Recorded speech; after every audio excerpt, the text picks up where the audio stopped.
तो गाइज आज हमको विप्रो में काम करते हुए पूरे 1 ईयर कंप्लीट हो गया है और इस वीडियो में हम बात करेंगे 1 ईयर एक्सपीरियंस के बारे में। तो अगर आप भी विप्रो ज्वाइन करने की सोच रहे हैं एज ए स्कॉलर ट्रेनी सिम और विल, तो ये वीडियो आपके लिए काफ़ी हेल्पफुल होने वाला है, क्योंकि हम इस वीडियो में पूरा ज्वाइनिंग से लेकर 1 ईयर का एक्सपीरियंस आपके साथ शेयर करने वाले हैं।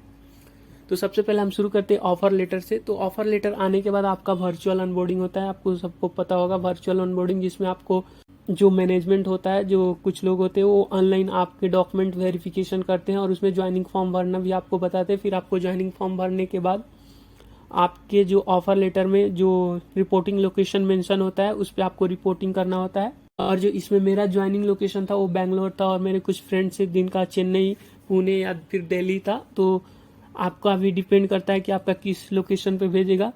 लाइक जैसे कि आपका ऑफर लेटर मिला है और ऑफर लेटर में क्या है कि आपका जैसे ट्रेनिंग लोकेशन और प्रोजेक्ट लोकेशन, 2 लोकेशन होते हैं जो अलग अलग मेंशन होते हैं। तो ट्रेनिंग लोकेशन वो होता है जहाँ पे आपको 1 मंथ या 1.5 मंथ आपको वहाँ पे आपका ट्रेनिंग चलता है, उसके बाद से आपको किसी प्रोजेक्ट में भेजा जाता है।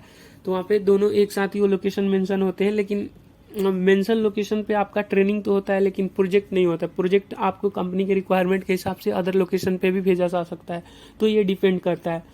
तो आप जब फर्स्ट दिन आपका रिपोर्टिंग होता है तो रिपोर्टिंग वाले दिन आपका इंडक्शन प्रोग्राम चलता है और उस प्रोग्राम में आपको कंपनी के रूल्स, रेगुलेशन, पॉलिसीज के बारे में बताई जाती है और उसमें आपको पीआरपी, पीजेपी और टाइम शीट कैसे फिल करना है, आपका वर्किंग आवर क्या होगा, सब सारा कुछ बताया जाता है। तो इसमें पीआरपी और पीजेपी होता है, उसको क्लियर करने के बाद ही आपको प्रोजेक्ट में किसी असाइन किया जाता है, जिसमें इसमें सिम वालों के लिए 3 और 4 एग्जाम्स होते हैं और फिर फाइनल असेसमेंट होता है और फिर वेज और विम के लिए 4 और 5 पूरे एग्जाम्स होते हैं और उसके बाद उनका फाइनल असेसमेंट होता है और इसको क्लियर करने के बाद ही आपको प्रोजेक्ट में भेजा जाता है। और कोई इसमें चिंता करने वाली बात नहीं है कि आप किसी में अगर फेल हो जाते हैं तो आपको 2 से 3 चांसेस मिलते हैं क्लियर करने के लिए और ये काफ़ी इजी होता है। लगभग मतलब आप थोड़ा सा मेहनत करेंगे तो निकल ही जाएगा।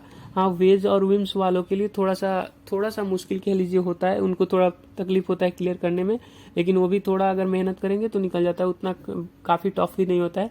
और पीआरपी और पीजेपी कंप्लीट करने के बाद ही आपको प्रोजेक्ट में भेजा जाता है। ये जो ट्रेनिंग चलता है वो पूरे 1 मंथ के लिए चलता है और उसके बाद आपको प्रोजेक्ट में असाइन किया जाता है। तो अगर आप स्कॉलर ट्रेनी से, तो आपका प्रोजेक्ट लोकेशन काफ़ी इंपॉर्टेंट फैक्टर हो जाता है लिविंग कॉस्ट के हिसाब से, क्योंकि जैसा कि आपको पता होगा कि सिम्स वालों को 12,000 की सैलरी मेंशन होती है ऑफर लेटर में, लेकिन मिलता है 11,500 है। कुछ पैसे टैक्स के हिसाब से काट लिए जाते हैं और उसके बाद कहीं कहीं पे आप जैसे हॉस्टल लेते हैं, मतलब रहने के लिए पीजी हॉस्टल, तो वहाँ का रेंट ही 9,000 और 10,000 है और ऐसे में आपको सर्वाइव काफ़ी मुश्किल हो जाता है आपकी सैलरी के अकॉर्डिंग। तो इसलिए आपको प्रोजेक्ट लोकेशन काफ़ी इंपॉर्टेंट फैक्टर होता है। तो अगर हम बात करें बेंगलोर की, तो जहाँ इलेक्ट्रॉनिक सिटी में आपको 6,000 या 7,000 में डबल शेयरिंग का रूम मिल जाते हैं, वहीं हैदराबाद में आपको एक छोटे से रूम में 4 लोग को रहना पड़ेगा और उसका भी प्राइस 7,000। मतलब आप सोच सकते हो 7,000 पर पर्सन एक सिंगल रूम के लिए, और वो भी काफ़ी कंजस्टेड होता है, मतलब बहुत मुश्किल होता है उसमें भी रहना। तो आप यहाँ पे इसके हिसाब से लेके चल जाओ तो थोड़ा इलेक्ट्रॉनिक सिटी सस्ता है, मतलब हॉस्टल रूम्स के हिसाब से। सरजापुर बेंगलोर में थोड़ा रेंट हाई है इलेक्ट्रॉनिक सिटी के तुलना में, लेकिन ऐसा भी नहीं कि हैदराबाद के जैसा। यहाँ पे तो मतलब हद से ज़्यादा ही है और यहाँ के खाने भी बहुत बकवास होते हैं, मतलब आपको थोड़ा भी अच्छे नहीं लगेंगे। हाँ, वहाँ पे मतलब हॉस्टल की बात कर रहा हूँ मैं, हॉस्टल के खाने उतने अच्छे नहीं लगते। तो जब आप प्रोजेक्ट लोकेशन पे आने के बाद आपका उस दिन क्या होता है, फर्स्ट दिन आपको फ्री लंच ऑफर किया जाता है मैनेजर की तरफ से। तो उसके बाद आपको खुद खरीद के खानी पड़ती है लंच, उसके बाद से आपको लंच के पैसे नहीं मिलते, तो आपको सैलरी में वो मैनेज करना पड़ेगा, या फिर आप लंच ले जाओ या फिर लंच आप खरीद के खाओ।